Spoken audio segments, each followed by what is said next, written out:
Lu Fang spent 3 days in the Flying Immortal Ancient Shrine, during which he not only leveled up but also unlocked the weapon mastery, Sword Passive, which increases accuracy and lowers enemy dodge chance. His level increased to 49. Xiaoji leveled up much faster due to her initially low level and reached level 138. Lu Fang acquired a new skill, Netherworld Guardian.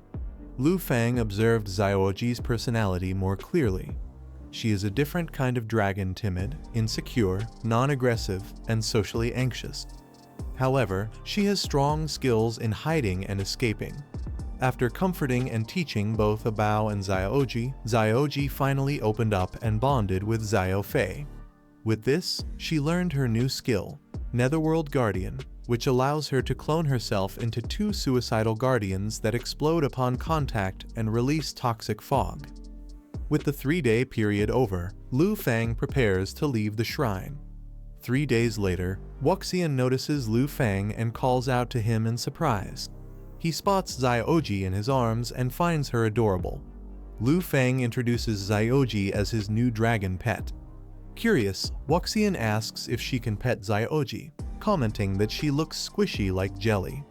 As she reaches out and touches Xiaoji, the little dragon reacts with surprise while Lu Fang holds her steady in his arms.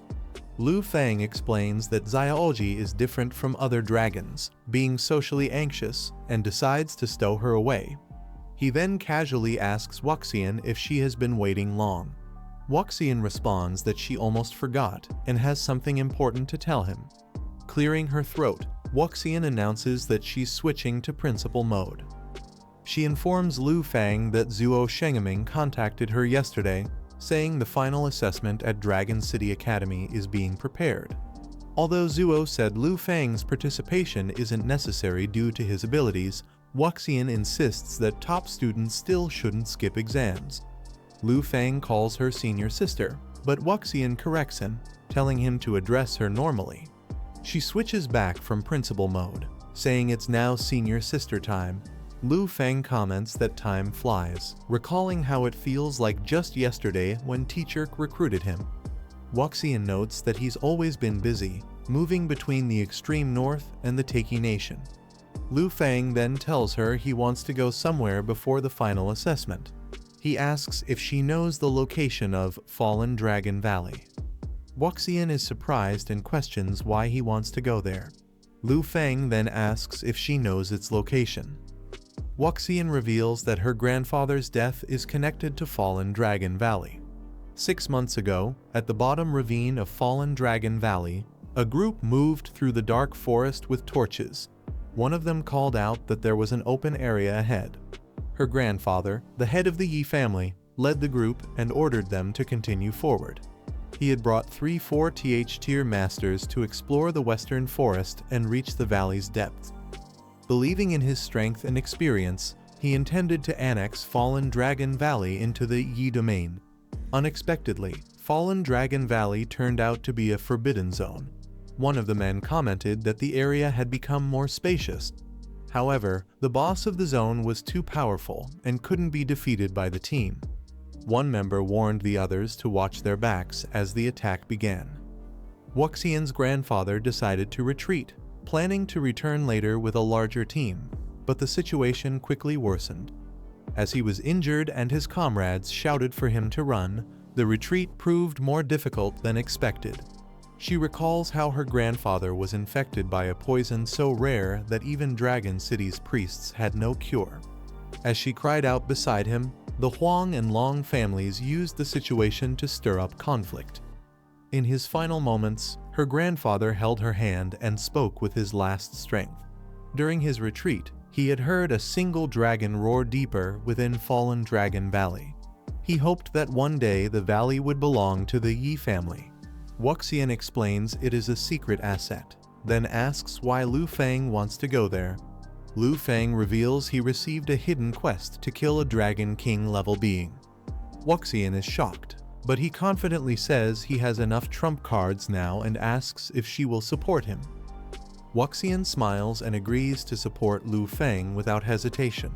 She explains that the Yi family's decision-makers naturally have access to Fallen Dragon Valley's location. Lu Fang is pleased and says they'll return to Yi Manor and depart tomorrow. That afternoon, at the old Huang Manor, someone screams in fear as a large object slams down. A boy seated calmly mentions that the tribute is 3 days overdue and hasn't been submitted. Zhuang Meng, a level 100 Roman 4 ghost general known as Crushing Mountain, appears and warns the Huang family that they're in trouble again. A man pleads that it's no longer their family manor. Ning Tu from the Western Frontier Clan, Class C, looks on and reminds someone that they understand the situation. As Yi family members take over the manor, guards shout that the territory now belongs to the Yi family and demand outsiders leave. Ning Tu is confused by the sudden change. Zhuang Meng demands the core of the earth, saying his sister is still waiting for it. The Huang family members panic and try to flee while questioning what Master Ning plans to do. Ning Tu declares that he doesn't care whether someone belongs to the Huang or Yi family, every tribute item must be accounted for without exception. He then takes out a bell and rings it, commanding the Ghost General to charge in. The Ghost General, Zhuang Meng, reacts to the bell's signal as his eyes glow with red energy. Immediately, he leaps forward and smashes into the ground with full force, initiating the attack. Zhuang Meng crashes into the ground with immense force, sending multiple men flying and screaming in fear. His eyes glow red with intensity as he continues the assault, showing no hesitation. The impact shatters the ground, and one of the men panics, questioning what's happening while others scream and run. As the Ghost General charges again, lightning surges through his body. A man cries out for help while others yell to escape quickly. Ning Tu laughs maniacally, mocking the victims as they're crushed like bugs by the Ghost General. A man nearby hears the chaos and mutters in curiosity. He then looks up, wondering aloud about the source of the noise, finding it unusually loud.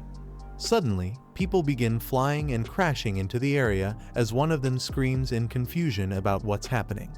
As Zhuang Meng charges forward with immense force, someone screams for everyone to escape quickly. Another shouts in panic, calling the situation terrible.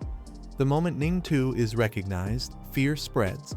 His sinister expression makes it clear he's in full control. One man panics, realizing there's no time to alert the Yi family and struggles to decide what to do. This is the end of the video. If you guys want to see the next part, then don't forget to subscribe and like the video.